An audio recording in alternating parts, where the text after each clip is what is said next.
Welcome back to Froggy French, where we dive into the most shocking stories from the internet. Today, we have 11 incredible tales that will make you question everything you thought you knew about trust, from roommates sabotaging dates to therapists dating their patients' exes. These stories will leave you speechless and wondering what people are truly capable of when desperation or manipulation takes over. Make sure to subscribe for more unbelievable content like this. Let us know in the comments where you're listening from and which story shocked you the most. I think my roommate has been sabotaging my dates for 2 years, so I'm a 24-year-old guy living with my roommate Jake, who's 26. We've been sharing this apartment in downtown for about 3 years now, and honestly, he's been pretty cool most of the time. Split rent, does his dishes, doesn't bring random people over too much. But lately, I've been noticing some weird patterns. Every time I have a girl over or I'm getting ready for a date, something goes wrong. Like last month, I had this really nice date planned with Sarah from my gym. I bought new cologne, picked out my best shirt, the whole thing. But when I went to leave, my car wouldn't start. Jake offered to help jump it, but said his cables were broken. Had to cancel the date. Then 2 weeks ago, same thing happened with Emma. We were supposed to go to this new Italian place downtown. I had reservations and everything. But suddenly the hot water in our apartment stopped working right before I needed to shower. Jake said he'd called maintenance earlier that day about some other issue, but forgot to mention it would affect the hot water. The weird part is Jake always seems really helpful when these things happen. He's like super supportive, offers to help, suggests we order pizza and watch Netflix instead. Sometimes he even says stuff like, maybe it's a sign that girl wasn't right for me anyway. I started keeping track and realized this has happened at least 8 times in the past 6 months. Car trouble, plumbing issues, food poisoning the morning of a date, my favorite shirt mysteriously getting a stain. Each time Jake has this perfect explanation and offers to hang out instead. Maybe I'm being paranoid, but yesterday I caught him looking through my phone when I left it on the kitchen counter. He said he thought it was his, but our phones look completely different. His is black and mine has this blue case. The thing is, Jake doesn't really date anyone himself. He goes out with work friends sometimes, but I've never seen him bring a girl home or mention anyone he's interested in. When I ask about his dating life, he just shrugs and says he's focusing on his career right now. I don't want to accuse my roommate of something this weird without being sure. We have a pretty good living situation, and rent in this area is crazy expensive. But I also can't keep having my dating life randomly implode every few weeks. Should I confront Jake about this? Or am I just being paranoid about a string of bad luck? Oh wow, this gives me chills because the pattern is just too obvious to ignore. 8 incidents in 6 months, and Jake conveniently has solutions every time while steering you towards staying home with him instead. That's not coincidence, that's manipulation. The phone thing really seals it for me. I had a friend in college whose roommate did something similar, though not as elaborate. She would always find reasons why my friend shouldn't go out, then suggest they have a cozy night in together. Turned out she had developed some serious feelings and couldn't handle the jealousy. You definitely need to address this, but maybe set up a test first. Plan a fake date and see what mysteriously goes wrong. Well, let's hope the next story has less creepy roommate behavior. My mother-in-law organized a fake funeral to guilt trip me. I need to get this off my chest because I still can't believe this actually happened. My mother-in-law Linda is 58 and has always been a bit dramatic, but this crossed every line imaginable. For context, my husband Mark and I have been married for 3 years. Linda lives about 40 minutes away and wants us to come to family dinner every single Sunday. When we first got married, I was happy to go, but it became exhausting. She cooks these elaborate meals and then gets offended if we don't eat enough or if we leave before 9 p.m. Plus, she makes these passive, aggressive comments about how I dress or how I keep house. About 6 months ago, Mark and I decided we'd only go twice a month instead of every week. We told her nicely that Sundays were our only full day together and we needed some time for ourselves. She seemed upset but said she understood. Well, apparently, she didn't understand at all. Last Sunday, Mark got a frantic call from his Aunt Carol saying Linda had collapsed and been rushed to the hospital. Carol was crying and said the doctors weren't sure if Linda would make it through the night. Mark was obviously devastated, and we rushed over immediately. When we got to the hospital, there were about 15 family members in the waiting room, all looking somber. Carol hugged us and whispered that Linda had been asking for Mark specifically. The nurse led us back to her room where Linda was lying in bed with an oxygen mask, looking pale and weak. She grabbed Mark's hand and said in this raspy voice that she didn't want to die knowing we were fighting. That family was the most important thing, and she just wanted everyone together on Sundays, like the old days. Mark was crying and promised we'd never miss another dinner. But here's where it gets weird. When I went to get coffee from the vending machine, I saw Linda's regular doctor, Dr. Peterson, in the hallway. I knew him because Linda always talks about her appointments with him. I asked how Linda was doing, and he looked confused. He said he hadn't seen Linda in weeks and wasn't aware she'd been admitted. I went back to the room and started noticing things. The medical equipment looked old and dusty. The nurses seemed to avoid our room. Linda's IV bag looked like it just had water in it. When I looked closer at her chart, half the information was clearly fake. Turns out Linda and Carol had somehow convinced a cousin who works in hospital administration to let them use an unused room in the old wing. The whole family was in on it except Mark and me. They thought if Linda had a health scare, we'd realize how precious time with family is and go back to weekly dinners. Mark is furious and hasn't spoken to his mother since we found out. But now half the family is saying we're being too harsh and that Linda only did it because she loves us and missed spending time together. They're acting like we're the villains for being upset about being manipulated. I feel terrible that Linda was so desperate for our attention that she staged her own death. But I also think this is completely unhinged behavior. Am I wrong to think this is unforgivable? I'm sitting here with my mouth hanging open because this is absolutely insane. Staging your own death with fake medical equipment and crying relatives is not love. It's manipulation on a psychotic level. The fact that multiple family members were willing to go along with this elaborate deception shows how dysfunctional this whole family dynamic is. Your husband is right to be furious. And honestly, I think you're both being pretty reasonable considering the circumstances. The people saying you're being too harsh are probably the same ones who helped orchestrate this nightmare. I would have trust issues for years after something like this. Moving on to hopefully something less completely bonkers. My boss made me train my replacement without telling me I was being fired. I've worked at this marketing company for almost 4 years and thought I was doing pretty well. My boss Rebecca always seemed happy with my work, and I got decent performance reviews. So when she asked me to help train this new guy, David, who was starting in our department, I was actually excited to take on more responsibility. Rebecca said David had great experience and would be a valuable addition to the team. She wanted me to show him our systems, introduce him to clients, and basically get him up to speed on everything I do. I spent 3 weeks walking him through every aspect of my job, sharing all my client contacts, and even giving him copies of my project templates. David seemed nice enough, maybe mid-30s, came from a similar company across town. He asked really detailed questions about everything and took tons of notes. Sometimes he'd ask things like how much autonomy I had with certain clients or what my typical budget approvals were. I figured he was just trying to understand the company structure. The weird thing was, Rebecca kept emphasizing how important it was that David learn everything perfectly. She'd check in multiple times a day asking how his training was going and if he understood all the processes yet. When I mentioned maybe spreading the training out over a few more weeks, she said we needed to get him fully operational as quickly as possible. Then last Thursday, Rebecca called me into her office and said they were restructuring the department. My position was being eliminated due to budget cuts, but they'd found a perfect solution by bringing David in to handle my responsibilities. She said they were grateful I'd done such a thorough job training him because it made the transition seamless. I was completely blindsided. Rebecca acted like this was just an unfortunate coincidence, like they'd hired David for some other reason and then suddenly realized he could do my job. But the timeline doesn't make sense. They would have been planning this restructure for weeks before David even started. The worst part is I basically trained someone to replace me using my own expertise and client relationships. David knew exactly what my role involved because I'd shown him everything. He even has all my project files and contact lists now. I've been looking back through emails, and there were definitely some red flags. Rebecca asking me to document all my processes in writing, requesting detailed reports on my current projects, having me create that comprehensive client database.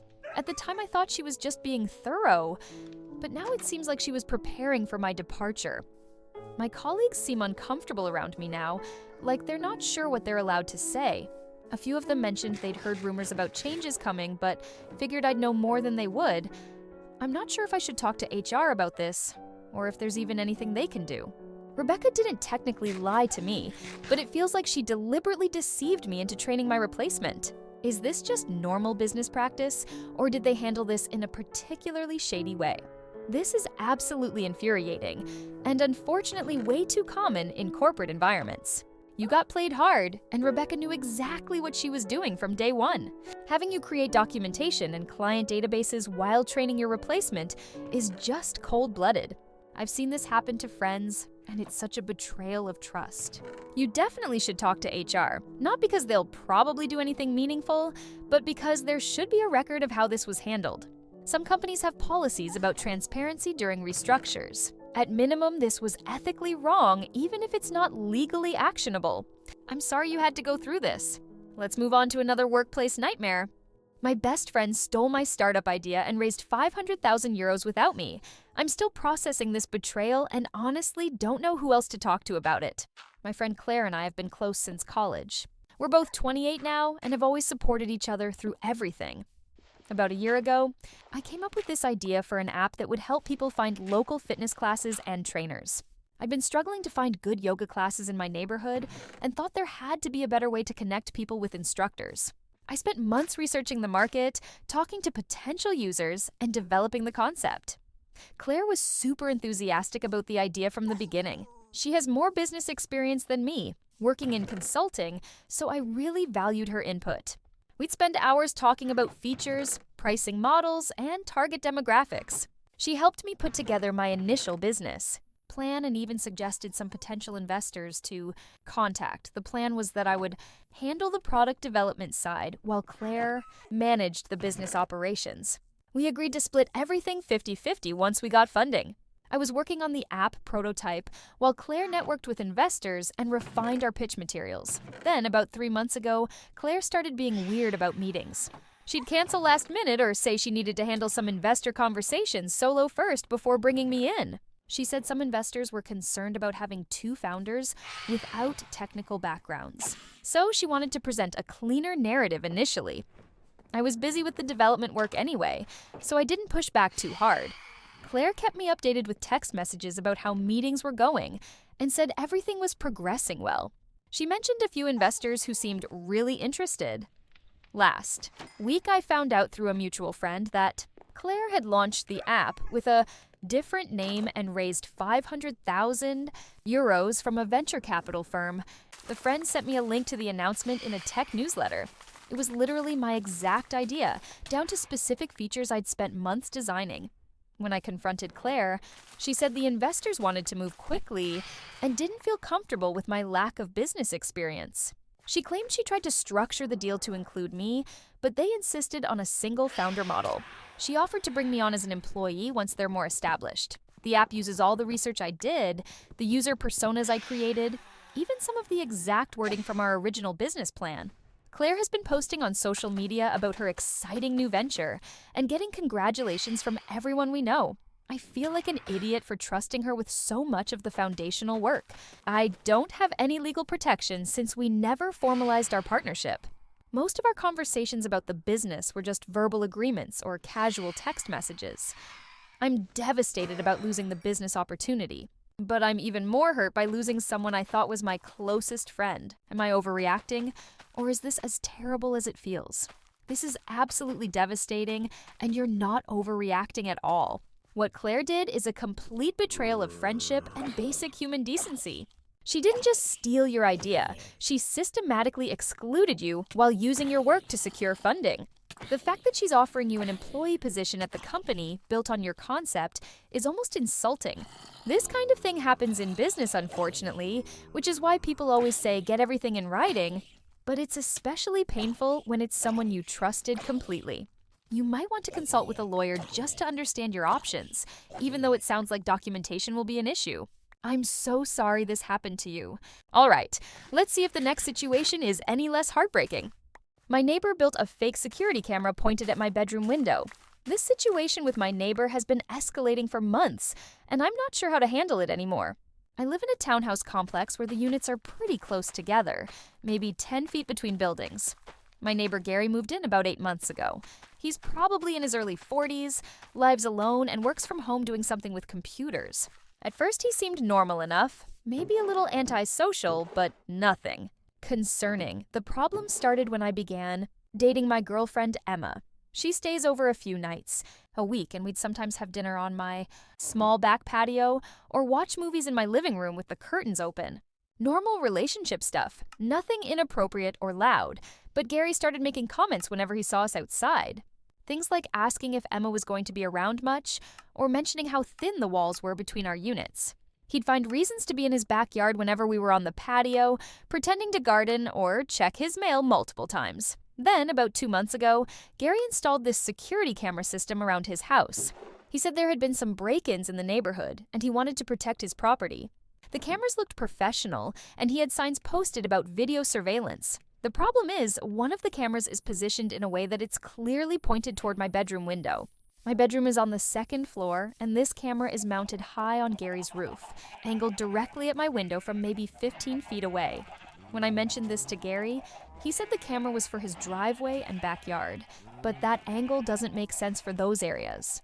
He got defensive and said I was being paranoid, that he had a right to secure his own property. I started closing my curtains all the time, which made my bedroom feel like a cave. Emma felt uncomfortable staying over and said the whole situation was creepy. We couldn't figure out if we were overreacting or if Gary was actually surveilling us. Last weekend, while Gary was out of town, I borrowed a ladder from another neighbor and took a closer look at the camera. Turns out it's completely fake. It's just a plastic housing with no actual lens or wiring. But it's positioned perfectly to look like it's recording my bedroom window. Now I'm confused about what Gary's actual motivation is. If he was trying to spy on us, wouldn't he use a real camera? If it's fake, is he just trying to intimidate us or make us uncomfortable? Either way, it feels like harassment. I took photos of the fake camera and called the non-emergency police line, but they said since it's on his property and not functional, there's probably nothing they can do legally. The homeowners association said they'd look into it, but these things take time. Emma thinks we should just ignore it since it's not real, but I feel like Gary is trying to mess with our heads and invade our privacy, even if he's not actually recording anything. Should I confront him about the fake camera or just try to let this go? This is genuinely creepy, and Gary's behavior is classic intimidation tactics. The fact that he installed a fake camera specifically angled at your bedroom window shows this is completely intentional harassment. He's trying to make you feel watched and uncomfortable in your own home. And unfortunately, it's working. The fake aspect almost makes it worse because it shows he's playing psychological games rather than just being a creepy voyeur. I would document everything, keep those photos, and maybe check if your city has any harassment or stalking laws that might apply. Some places have specific rules about fake surveillance equipment. This guy sounds unhinged, and I worry about what he might escalate to next. Okay, hopefully the next story is less disturbing. I found out my uncle is actually my biological father. I'm 25 and just learned something that has completely turned my world upside down. My mom finally told me the truth about who my real father is, and I'm struggling to process everything. Growing up, my mom always said my dad died in a car accident when I was 2 years old.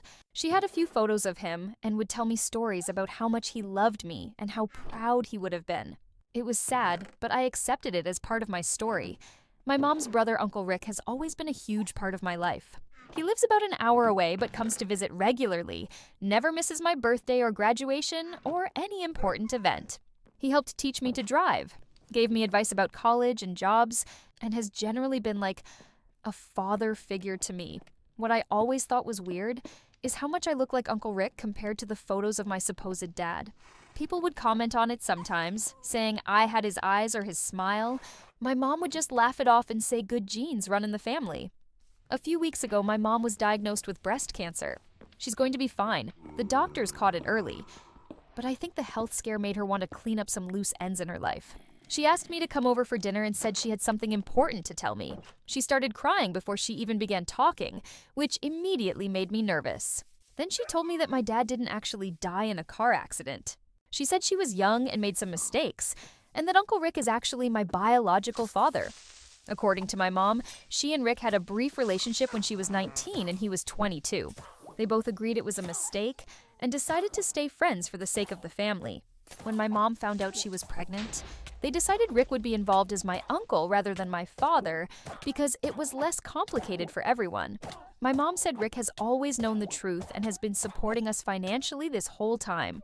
A lot of the gifts and opportunities I thought came from my mom's hard work were actually Rick helping out behind the scenes. He paid for part of my college tuition and helped with the down payment on my mom's house.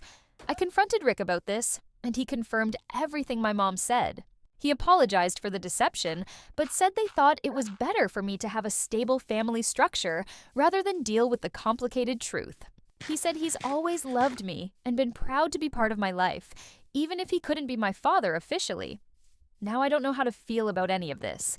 I'm grateful that Rick has been such a positive presence in my life, but I feel lied to by both of them for 25 years. I also don't understand why they couldn't just tell me the truth when I was old enough to handle it. My relationship with both of them feels weird now. Do I start calling Rick Dad? Do I feel betrayed by my mom for making up the car accident story? I'm also wondering what other family members knew about this and were keeping the secret. Am I wrong to feel hurt by this deception, even though it seems like they had good intentions? Wow, this is such a complex situation, and your feelings are completely valid. 25 years of believing one story and then having your entire family history rewritten overnight would mess with anyone's head. It sounds like your mom and Rick really did try to do what they thought was best for you, but keeping a secret this big for so long was bound to feel like a betrayal when it came out. The fact that Rick has been such a wonderful father figure probably makes it even more confusing. There's no right or wrong way to process this, and you don't have to figure out your feelings immediately. Give yourself time to adjust to this new reality. Let's move on to another family situation that's hopefully less earth-shattering. I turned my ex-boyfriend's apartment into an escape room before moving out. This might sound petty, but I'm actually pretty proud of what I did. My ex Marcus and I broke up about 2 months ago after dating for a year and a half. The breakup was his idea and pretty brutal. He basically said he wasn't feeling the spark anymore and thought we should see other people. The worst part was that I'd been living at his place for about 6 months. I had moved in gradually, bringing more stuff each week until I was basically living there full time. Marcus seemed happy with the arrangement and even suggested I use his address for my mail and change my voter registration. When he broke up with me, Marcus said I could take my time moving out since we were still friends, and he didn't want to rush me. He was going to visit his parents for a week anyway, so he suggested I use that time to pack up and find a new place. I was devastated and angry, especially since the breakup felt like it came out of nowhere. We'd been talking about getting a place together, and he'd met my parents just a month before. The whole thing felt like a waste of time and emotional investment, so while Marcus was gone, I did move all my stuff out like he asked. But I also might have gotten a little creative with how I left his apartment. I basically turned it into an elaborate escape room puzzle that he'd have to solve to get back to normal life. I changed all his passwords to things related to our relationship that he'd have to remember to figure out. His Netflix password became the name of the restaurant where we had our first date. His Wi-Fi password was the date we first said I love you. His laptop password was my middle name, plus the number of months we dated. I also left a series of clues hidden around the apartment that would lead him to different locations where I'd left notes explaining how I felt about the breakup. Not mean notes, just honest stuff about being hurt and confused by his decision. The final clue led to his bedroom, where I'd rearranged all his furniture to spell out goodbye and left his spare key on the dresser. I also left a bottle of his favorite wine with a note saying I hoped he found whatever he was looking for. I thought it was a clever way to express my feelings while still giving him back his space. It wasn't destructive or mean, just a creative goodbye that would make him think about our relationship one more time. But when Marcus got back and figured everything out, he was furious. He said it was invasive and manipulative to mess with his personal stuff and passwords. He texted me saying I had serious boundary issues, and that this proved he made the right decision breaking up with me. Now, some of our mutual friends are saying I went too far and acted crazy. Others think it was harmless and kind of romantic. I'm second-guessing whether this was a cute gesture or if I actually crossed a line. Was this a creative way to process my feelings about the breakup, or did I take things too far? I have to admit, this is pretty creative and definitely less destructive than what some people do after bad breakups. You didn't damage anything or steal his stuff, and honestly, the password clues sound kind of thoughtful in a weird way. That said, I can understand why Marcus felt like you violated his privacy and trust. Changing someone's passwords and going through their apartment when they're not there is definitely crossing some boundaries, even if your intentions weren't malicious. It's one of those situations where it could be seen as either romantic gesture or stalker behavior depending on your perspective.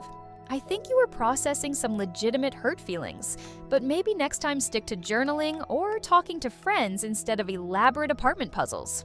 On to the next relationship drama. My therapist was dating my ex and using our sessions to get information about me. I've been in therapy for about 2 years to work through some anxiety and relationship issues. My therapist, Dr. Amanda, seemed really professional, and I felt like we had a good therapeutic relationship.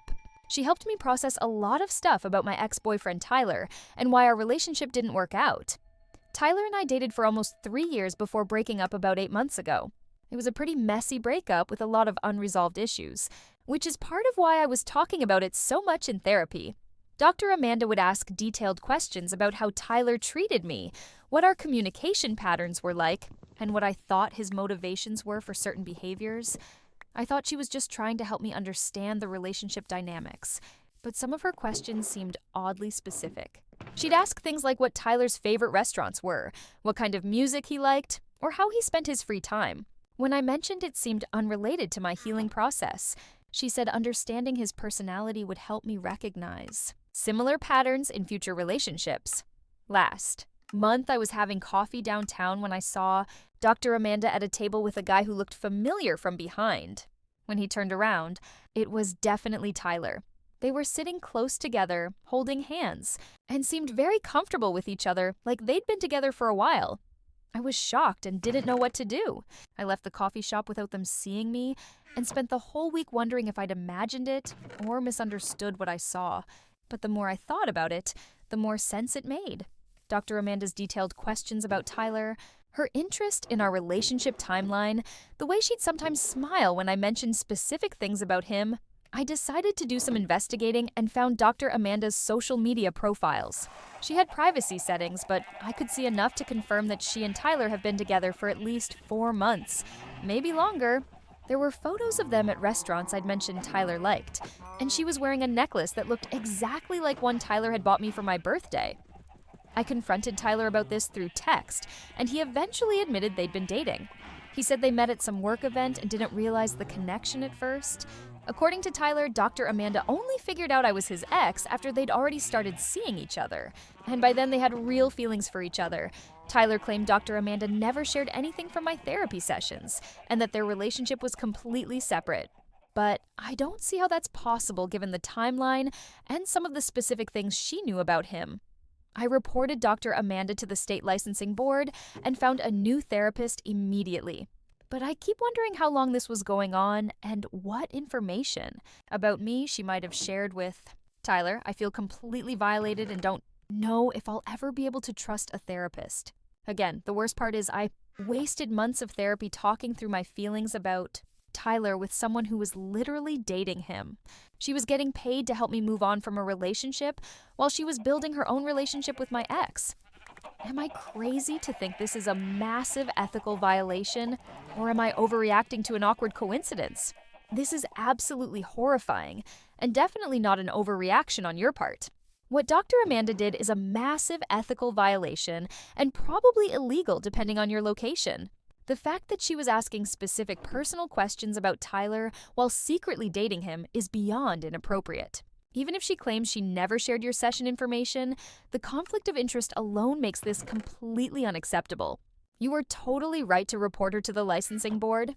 This kind of betrayal would make anyone question their ability to trust mental health professionals again. I really hope you find a new therapist who can help you process this violation on top of everything else you were originally working through. This is just sickening. Moving on to hopefully something less ethically disturbing. My boyfriend created fake social media accounts to harass me online, then play hero. I've been dating Connor for about 10 months, and he's always been really protective of me, maybe sometimes too much. But I thought it came from a good place because he genuinely cares about my well-being. About 4 months ago, I started getting nasty messages on Instagram from accounts I didn't recognize. Nothing too extreme, just comments calling me ugly or saying I was fake. The accounts had generic names and no profile pictures, so I figured they were just random trolls. Connor was really upset when I showed him the messages. He said I should block the accounts and maybe make my profile private. He also suggested I report them to Instagram and offered to help me go through my followers to see if I recognized any suspicious accounts. But the messages kept coming from new accounts. They'd leave comments on my photos or send direct messages with increasingly personal insults. Some of them knew things about me that only someone in my life would know, like where I worked or what gym I went to. Connor was amazing through all this. He'd comfort me when I got upset and help me document everything in case we needed to involve police. He even offered to manage my social media accounts for a while so I wouldn't have to see the harassment directly. The weird thing was how quickly Connor would find and block these accounts. I'd show him a new message and within minutes he'd have found the profile and blocked them. He said he was just really good at social media investigation, but it seemed faster than normal. Last week, Connor left his laptop open while he went to shower, and I saw he had multiple browser tabs open with different Instagram accounts. I was curious and clicked through them. These were the exact accounts that had been harassing me for months. I went through the message history and found all the nasty comments and direct messages these accounts had sent to me. The writing style was definitely Connor's, including some specific phrases he uses and his particular way of being sarcastic. I also found drafts of messages he hadn't sent yet, including some really cruel stuff about my appearance and my family. There were screenshots of my photos and what looked like research about my daily routines and workplace. When Connor got out of the shower, I confronted him with what I'd found. At first he denied it, then he broke down crying and said he was sorry. He claimed he was trying to make me feel like I needed him for protection and that he got carried away. Connor said he never meant for the messages to be so hurtful and that he was planning to stop once our relationship got more serious. He insisted that he loves me and just wanted me to see how much he cared about keeping me safe. I'm completely confused about how to process this. On one hand, Connor was psychologically manipulating me and causing me genuine distress for months. On the other hand, he was also the person comforting me and helping me deal with the harassment he was creating. I don't know if this is something we can work through, or if this level of deception is too much to come back from. Connor seems genuinely remorseful and swears he'll never do anything like this again. Is this the kind of mistake someone can learn from, or is this a major red flag that I should run from? This is absolutely terrifying, and you need to get away from Connor immediately. What he did isn't a mistake or a misguided attempt at protection, it's calculated psychological abuse. He systematically tormented you for months while positioning himself as your savior, which is textbook manipulative behavior. The fact that he had drafted even worse messages shows this wasn't impulsive. It was planned and escalating. Someone who would go to these lengths to manipulate your emotions and make you dependent on him is capable of much worse. Please don't let his tears and apologies fool you into staying. This is exactly the kind of red flag that predicts future abuse. I really hope you have people in your life who can support you through getting away from him safely. Let's move to something that's hopefully not quite so chilling. The perfect girl I was dating was actually a test set up by my friends. This is embarrassing to admit, but I need to get it off my chest because I still can't believe my friends would do something like this to me. I'm 26 and have been single for about 2 years after a pretty rough breakup. My friends always joke about my terrible luck with dating and how I'm too picky or socially awkward. About 6 months ago, I matched with this amazing girl, Sarah, on a dating app. She was exactly my type, into all the same movies and music as me, had this great sense of humor, and seemed genuinely interested in getting to know me. We texted constantly for weeks before meeting up. Our first date was perfect. We went to this little coffee shop downtown and talked for hours about everything. Sarah was funny and smart and seemed really engaged with what I was saying. She even knew about some pretty obscure bands I like and had read the same philosophy books I mentioned on my profile. We started seeing each other regularly, and I was honestly falling for her pretty hard. Sarah would remember little things I mentioned, surprise me with thoughtful gestures, and always seemed excited to spend time together. She fit into my friend group perfectly, and everyone loved her. The weird thing was how much my friends seemed to know about Sarah before I even introduced her to them. They'd ask specific questions about her, or mention things about her personality that I didn't remember telling them. When I mentioned it, they said I talked about her so much they felt like they knew her already. Sarah also seemed to know details about my friends and their relationships that I didn't remember sharing. She'd ask how Tom's new job was going, or mention that Jessica had just gotten engaged, even though I was pretty sure I hadn't told her those things yet. After about 6 months of dating, I was starting to think Sarah might be someone I could get serious with. I even mentioned to my friend group that I was thinking about asking her to be my girlfriend officially. That's when my friend Mike broke down and told me the truth. Sarah wasn't real, at least not in the way I thought. She was actually Mike's cousin Emma, who lived in another city. My friends had paid her to create a fake dating profile and pretend to be interested in me as some kind of experiment. According to Mike, they wanted to prove that I could be charming and confident with women if I just relaxed and was myself. They thought if I had success with someone perfect for me, it would boost my confidence for future dating. Emma was supposed to gradually back away after a few weeks, but she felt bad about deceiving me and kept it going longer than planned.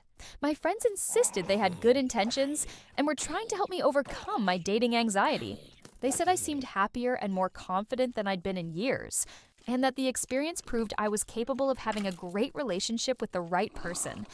But I feel completely humiliated and betrayed. For 6 months, I thought I was building something real with someone who genuinely liked me. Instead, I was essentially being performed for by someone who was getting paid to pretend to find me interesting. Emma apparently felt guilty about the deception and had told my friends she wanted to end it weeks ago, but they convinced her to keep going because I seemed so happy. She even admitted she started to actually like me as a person, which somehow makes it worse. Now I don't know what was real about our relationship and what was just Emma playing a character. Did she actually enjoy our conversations, or was she just good at acting interested? Were her reactions to things I said genuine, or was she following some kind of script my friends provided? My friends think I'm overreacting and that I should be grateful they helped me realize I could have success with dating. They keep saying the confidence I gained from being with Sarah should carry over to future relationships. But I feel like I can't trust my own judgment anymore. How do I know if someone is actually interested in me or just being nice? How do I know if my personality is actually attractive or if Sarah was just a really good actress? Am I being too sensitive about this, or is what my friends did a huge violation of trust? This is absolutely devastating, and your friends are completely out of line. What they did wasn't helping you. It was cruel manipulation that has probably damaged your ability to trust future relationships. 6 months is way too long to maintain this kind of deception, and the fact that Emma wanted to stop but they pushed her to continue makes it even worse. Your friends essentially stole 6 months of your emotional life and made you fall in love with a lie. The confidence you gained isn't real if it was based on a fake relationship, and now you have to rebuild your self-esteem from scratch while also dealing with the betrayal. These people are not your friends if they thought this was acceptable. I'm so sorry this happened to you. All right, let's hope the final story wraps this up with something a bit less soul-crushing. My parents used my identity to take out loans while I was studying abroad. I'm 24 and just discovered that my financial life is completely ruined because of something my parents did while I was in college. I studied abroad in Germany for my junior year and stayed an extra semester to improve my language skills. So I was away for almost 2 years total. During that time, I was focused on my studies and didn't really pay attention to my credit or financial situation back home. My parents were handling some of my mail and said they'd take care of any important documents while I was gone. I trusted them completely, since they'd always been responsible with money and had helped me set up my first bank account and credit card.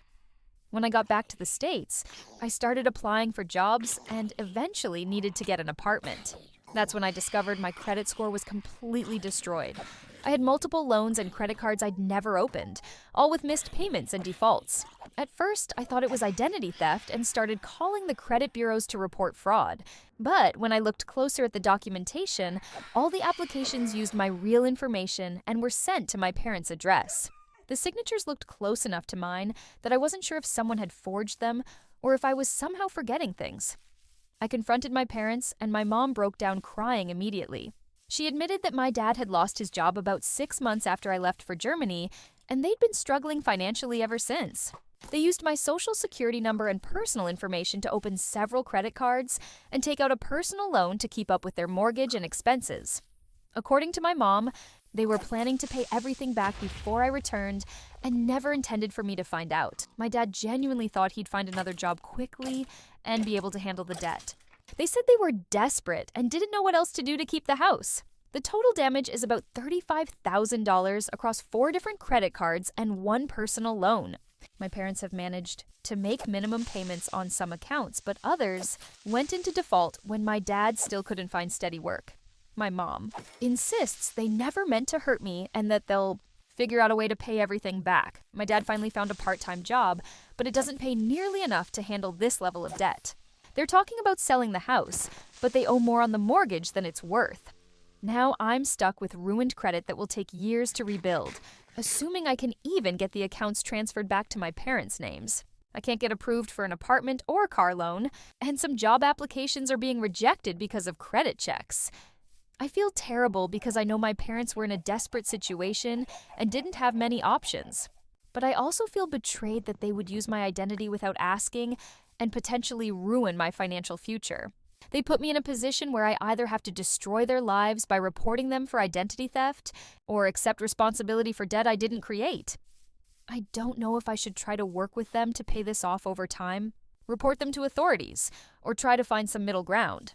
Part of me understands they were desperate, but another part of me is furious that they made this decision without considering how it would affect my future.